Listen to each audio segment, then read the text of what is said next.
Bonjour à toutes et à tous et bienvenue dans cette nouvelle vidéo du Salon des Arcanes pour vous présenter le Pythia Botanica Oracle volume 1.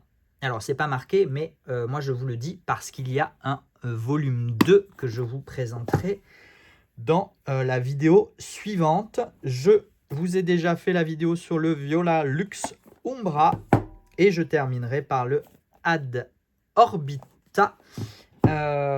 Donc c'est une full semaine Leila plus Olive, qui est donc une créatrice et presque une maison d'édition, hein, quand on voit le nombre d'oracles. Ils font aussi des tapis de tirage que j'ai eu à une période en boutique, il m'en reste peut-être encore quelques-uns.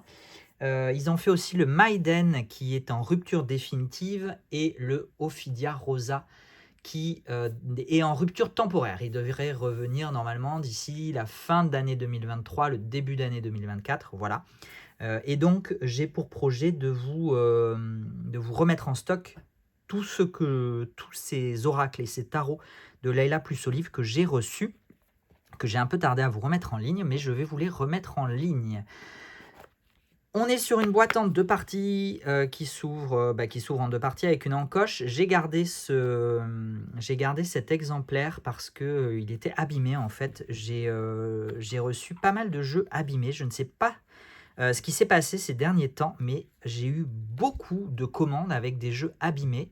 Des commandes reçues où les jeux ne sont absolument pas protégés.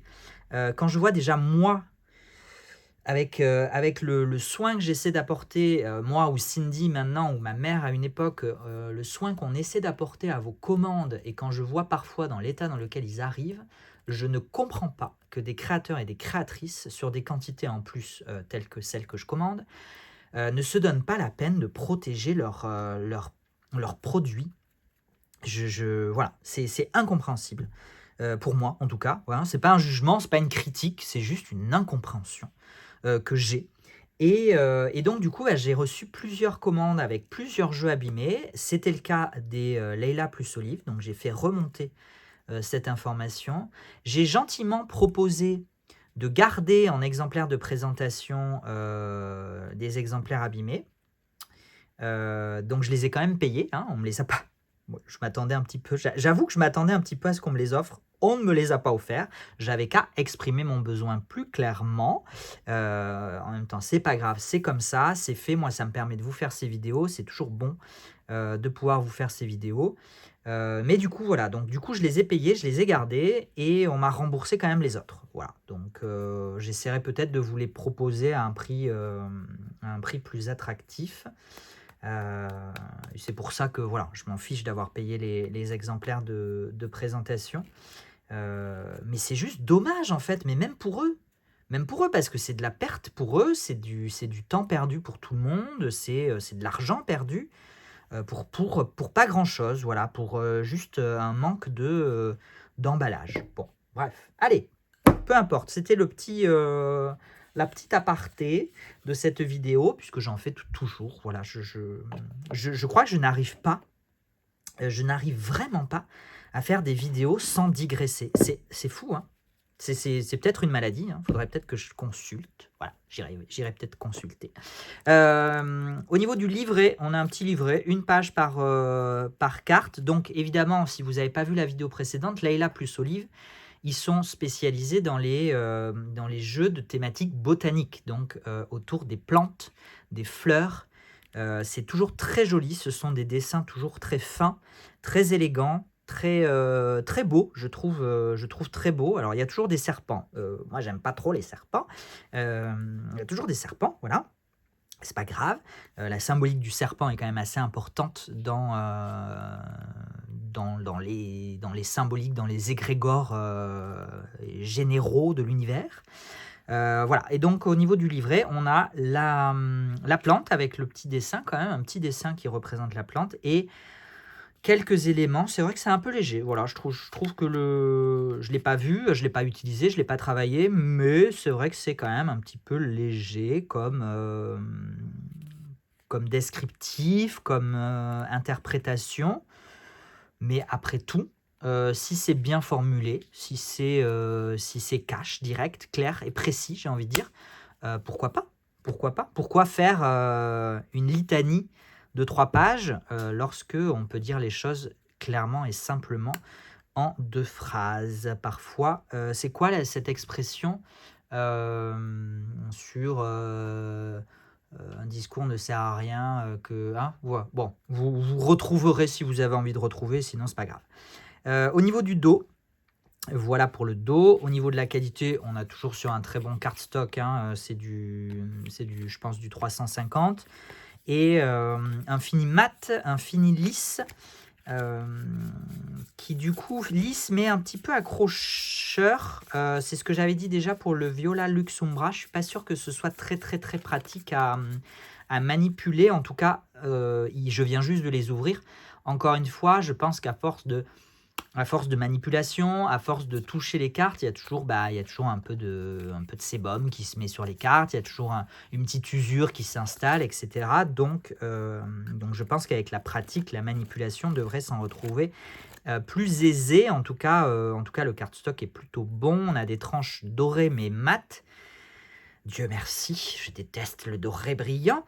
Et on retrouve, c'est peut-être probablement une particularité aussi de tout leur deck, c'est-à-dire qu'on a des illustrations en noir. Alors, est-ce que c'est à l'encre de Chine? Probablement, je ne sais pas. En tout cas, ce sont souvent des illustrations noires, avec quelques touches de couleur, sur un fond un petit peu parchemin vieilli, ou parchemin un petit peu comme si on avait renversé du thé dessus. Enfin, vous voyez un peu le genre.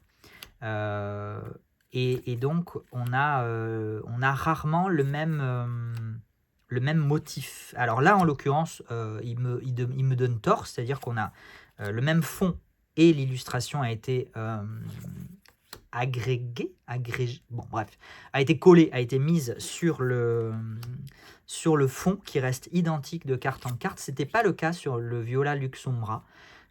Chaque fond était différent. Le nombre de cartes, je ne vous ai pas dit, mais est-ce que je le sais? 48. 48, donc c'est voilà, moyenne plus quand même. On approche des 50 cartes, donc c'est un bel oracle. Voilà, un bel oracle, il y a quand même matière. Toujours des dessins très fins, très épurés. Pas de fioritures, pas de décor chargé, pas de personnages, évidemment, hein, pas d'animaux, pas d'objets. C'est vraiment un oracle botanique, comme son nom l'indique d'ailleurs, hein, a fortiori.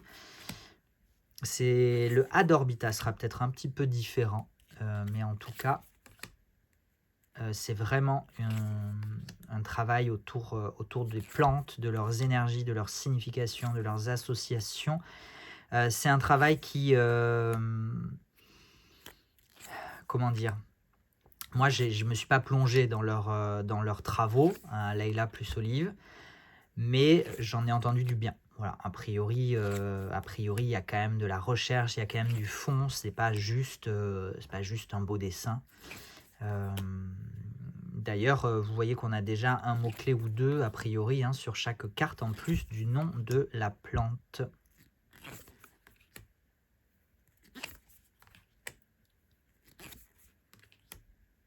Oups, pardon.